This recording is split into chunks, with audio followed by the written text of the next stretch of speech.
I see my little sis right there who was out there standing up for Black lives. Can you stand up right quick, please? Yes, she was. Let's give her a big round of applause. I'd like to say a shout out to all my soldiers and Voice of the Youth and all the queens and all the kings in here in attendance and all the young people in attendance. Some of my soldiers, we got together and Channel 13 had an interview with us, and they was asking us about what the black community feel about police brutality. And they thought they were going to interview me, but I had a bunch of soldiers ready to interview also. So they was kind of surprised, because we got to be one step ahead of our enemy. Yes. So when they thought they were going to interview Barry Accius, and they could twist, tangle, throw up, slapjack, all my words, they walked in, oh, wait a minute, we should have brought some more crewmen. Here we are, because it doesn't just start with me. It doesn't just end with me. I say this: create the change you want to see. If we talk about the change, what is the change you want to see? How are you creating that? What are you doing? I ask this other question: are you prepared? Think about that for a second before I say something more. Are you prepared? Are you prepared? Are you prepared? Are you prepared? Are you prepared? Are you prepared? Are you prepared to repair what's going on right now in our community? Amen. Are you ready? Do you have your tools in your hand?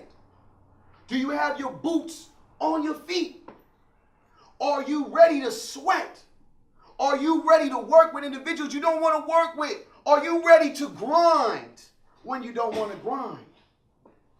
And put that shine away. Are you prepared? Because when we're seeking love, I have to say, are you prepared to love? Amen. And when I say seeking justice and freedom, are you prepared for that freedom? Are you prepared for that justice? Are you prepared for this truth? Because I stand here, not of a man that was a scholar with a Huxtable lifestyle. I stand here as a man that wasn't like Rick Ross, but sure damn close in my community. As I prepared myself to think about myself, because no one else mattered. And sometimes in our life right now, we are not prepared to think that all our lives matter, because some of us are just too stuck on being selfish. And that attitude I had when I was growing up as a young stud, a little young gunner like that. I didn't understand self, but I had friends like this and that unfortunately were lost, and we were all helping prepare ourselves to destroy our community, to destroy our own lives. See, this walk that we walk in this lifestyle, and I'm going to say this because I have to say this, this lifestyle that we talk about, we are not expressing the glory of it. We're denouncing it. We're not expressing all the cars, money, and clothes, and hoes, and all these fancy things. We're denouncing it. Because technology is so fast, everything I have, from a CD player to a Walkman to the Air Jordans that are coming back and forth every other week, I can't even give you. I can show you a picture, but I can't show you that car that I was standing right next to, because I was stripped, barefaced, shut down. Because what I was doing to myself, to my community, what I was doing to show my daughter, my young people, it wasn't right. And my sacrifice is now doing what I'm doing currently for my young people. I do it because I feel that I have to. It's a must. I feel regret in my heart as I gave kids who had no idea what they were doing. I gave this, hey, bro, you want to make some money? Come on, man. Go ahead, sell that, man. Come holler at me a little bit after school.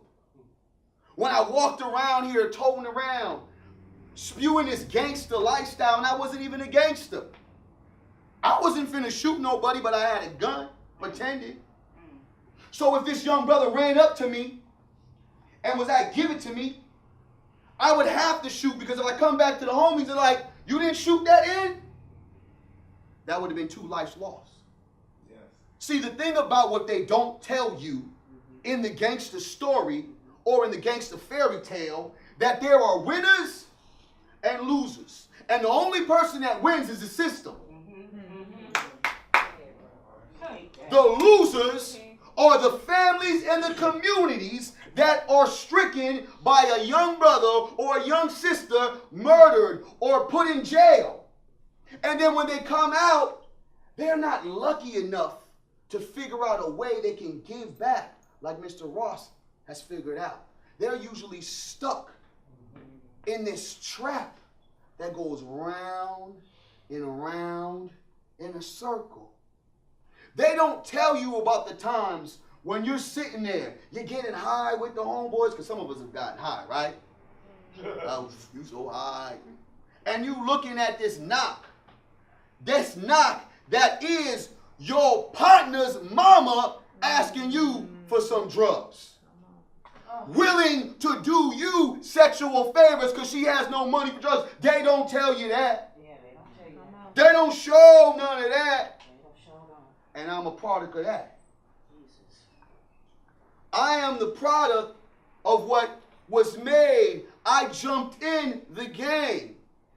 I was framed because I thought the fame, the street fame, and being fly and being debonair and being that dude, there wasn't Barry Accius, it was Smooth B, 24-hour hustler. Maybe that's why I grind so hard right now. But I didn't even have my own name. You could not call me on the streets Barry. Barry, I'm Barry. Because I was so excited about this new persona and this personality I found, because as a young person, you go through things. You're trying to find yourself. You're trying to fit in. And we try to fit in this world that's telling us, you need the new Jordans. Not tomorrow, but now. You need to get $200 now. Well, my mom still got $200. But you know the guy down the corner got somewhere to get you $200 now. I lived in that era, the crack era. The era that the only thing that was important was to be fly, to be that guy, to be that dude. I had to be that dude because I wasn't confident enough in myself. See, that's what they don't tell you. They don't tell you some of the times a reason why people do the crimes that they do is just to fit in. Just to put some food on the table. Just to feel accepted. So if all the homeboys are selling drugs, who am I to sit there and say, oh man, no to drugs. Sorry. I'm on my Nancy Reagan. No to drugs. And I remember the first time one of my elders took me all the way up into to Humble. Some people know Humble, right? Some people are like, I know some Humble. I just got back. You know Humble. And this is when I got educated on the game. I went to Humboldt, and I'm driving to this white world, and I'm looking at all these white girls and little, jeans. I'm thinking on here, I'm like, what the heck is going on over here? This is crazy. I'm in the woods, and the first time I ever encountered marijuana. See, right now it's legalizing in certain different states, but back in the days, that was just as bad as crack cocaine. All right? So now I'm here in front of this marijuana, and I vowed to myself, because I was an athlete, I was a hooper. Might not look like it, but I was a hooper. Shoot, Magic Johnson. And I promised myself, I'll never smoke weed. That's stupid. That's dumb. Who smokes weed? Not me. My brother must have sat there and just rolled up this big old joint. I said, what is that, man? Get high, bro. I said, let me take some of this. I said, what is that? Dude, it's going to get you so far out, bro. And I said, okay. Smoked it again. Smoked it again. Next thing you know, I'm addicted to that. I'm cutting class to smoke that. You getting high? Let's go. Come on. Who got the munchies? Let's go. I'm getting high before school. I'm getting high after school. I'm getting high during lunch. I'm getting high before basketball. Call me Mr. High. I'm just high. And I don't know why the teachers never, ever sat there and looked in my eyes when I was glossy red, falling asleep, in and out. And some of y'all like, oh, damn, I remember that time. Y'all don't lie. Don't act like I'm the only person. And never, ever said to me, and might have saved my life and said, Barry, go to the principal's office. They didn't care. I remember my English teacher looking at me straight in my eye. I'm looking like Cyclops. And he just looked at me. Didn't say nothing. Not understanding that what was going to happen to me was going to lead me into a life of crime. Because of that one faithful drive up to Humboldt County with a few friends.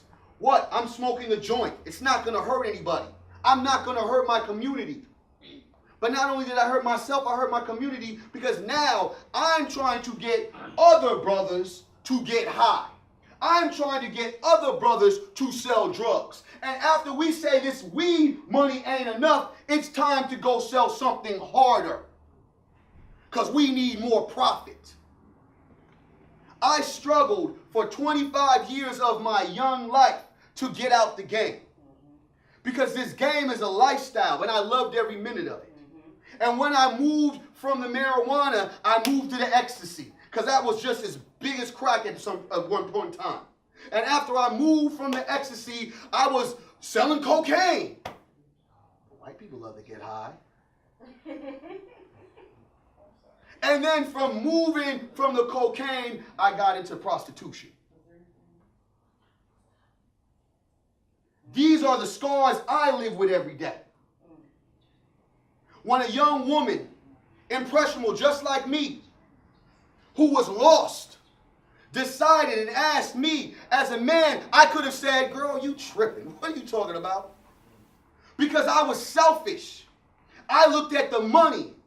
I looked at the fame. I looked at the game. I thought about all the things the media showed me. I said to myself, wait a minute. You telling me you gonna go to this strip bar, come out after 3-4 hours, whatever money you got, you gonna give that to me? Hold up. And I don't gotta do nothing but pick you up? Sign me up. Let's sign up. It may sound funny, but that's the reality. And now, what some of our young people, they don't do it because they don't know better. They do it because they know better, and they look at all their other partners doing it. Pimping girls at the age of 14, 15, before you can get to live. Me as an older man, I'm not saying that it was right, but I didn't know it was wrong. That is my scar I live with. When I look at my daughter, I say to myself, it could have been my daughter if I didn't change my lifestyle.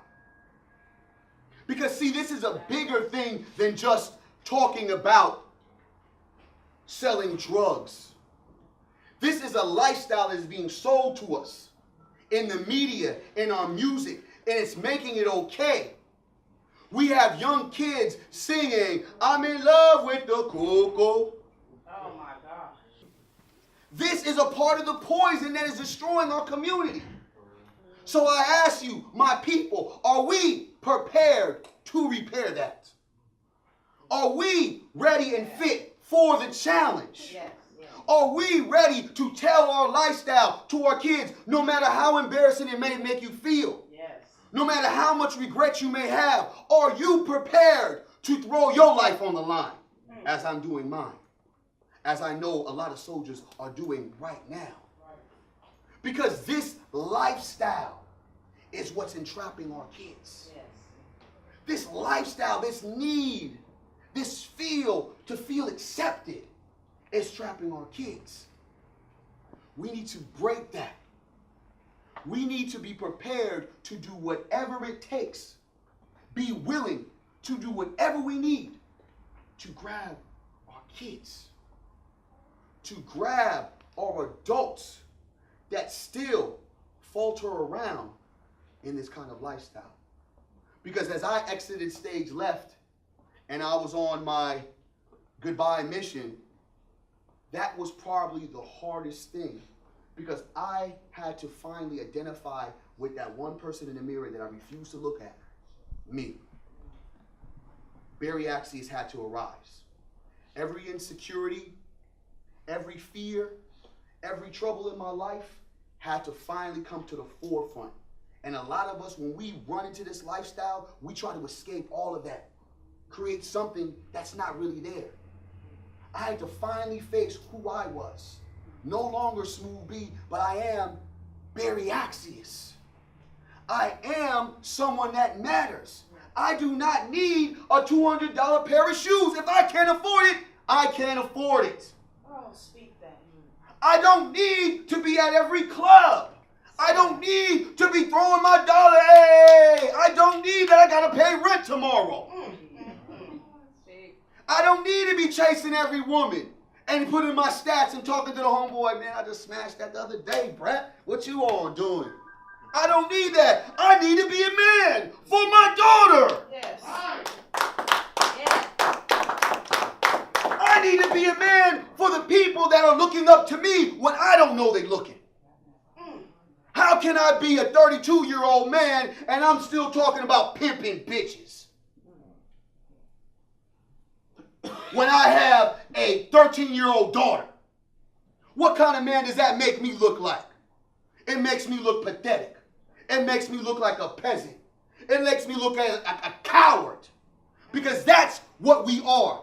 When we feel that this is the only way out, we are cowering out of life and saying this fast way is the only way. And I'm telling you, young people and all adults in attendance, that fast way is not the only way. The righteous way is the right way. The marathon, that run, that jog is the right way. Yes. You don't need to get it right now. Slow down your steps, young boy, young girl. You're going to get it all if you work hard. Yes. You're going to get it all if you train hard. Yes. You're going to get it all if you prepare. Yes. Lift up your face, young man. Yes. Smile about your life. Yes. Be about your life. Yes. Understand your life. Understand you are a king first and not a peasant. Understand your mother birthed you to be great. She is a queen, not an object, a symbol of sex. Honor your family. Because when you honor your family, you honor yourself. When you honor yourself, you honor your community. I had to finally honor myself, honor my family, and honor my community, and honor my child. So now I stand here humble that those kind words were spoken to me. Because I didn't have kind words for myself. I had frustration for myself. I had vengeance because when you're in that lifestyle, you're centered. All you can do is think about what image you're going to put out there for everyone else to think you really are when you're really not. I'm going to keep on playing the game with myself. I no longer could look at that. I had to look around and see if I was prepared and if I was willing to repair what I broke. We all have done things in our past, but that doesn't mean our past needs to be our future. Our present is right now, it's current. We need to stand up, brush the dirt off our shoulders, our legs, and stand strong. Lift yourself up, because everybody has a struggle. Everybody has a story. And that story is greatness when you can come out of that tragedy and become something that you knew you could be. As walking here, knowing if I even told you half of my lifestyle, you probably have no idea. But that was me. I was caught in the trap. I was going to be that statistic. I was one way close to jail and 2 more steps away from a casket, and I was delivered. And now I'm here. And every breath I breathe, every step I take, every conversation I have, whether it be 20 kids, 5, 10 to 100, whoever, I will put all of it, because as I put all of it in the game, I will put all of it to repair what I helped break. This is what we need to do, people. Let us prepare to battle for those that are important. for things that are important, not materialistic things. Don't get covered in the envy and the jealousy because that's what they want to pry you on. They want to confuse you with the things that are on TV. Make you believe this is what you need. Be patient. Learn about you. Focus on your history. All parts of it. The goods, the bads. But find out the good first. Learn it. Understand who you are. Learn to smile. Learn to love yourself before you can start loving everybody else, because what you do is fall in love with those material things, and material things don't love you back. There's nothing in that life and in the game I have anymore, because all that was all stuff that you were going to get temporary. This life you have right now is permanent. So why should I risk my life for temporary love, temporary beauty, when I could have it permanently? This is the things that you got to realize. A lifestyle that we live is a lifestyle of love and unity. So remember that, people. Let us prepare to repair what we have broke. Do it for your community. Do it for your people. Do it for yourself. Thank you very much.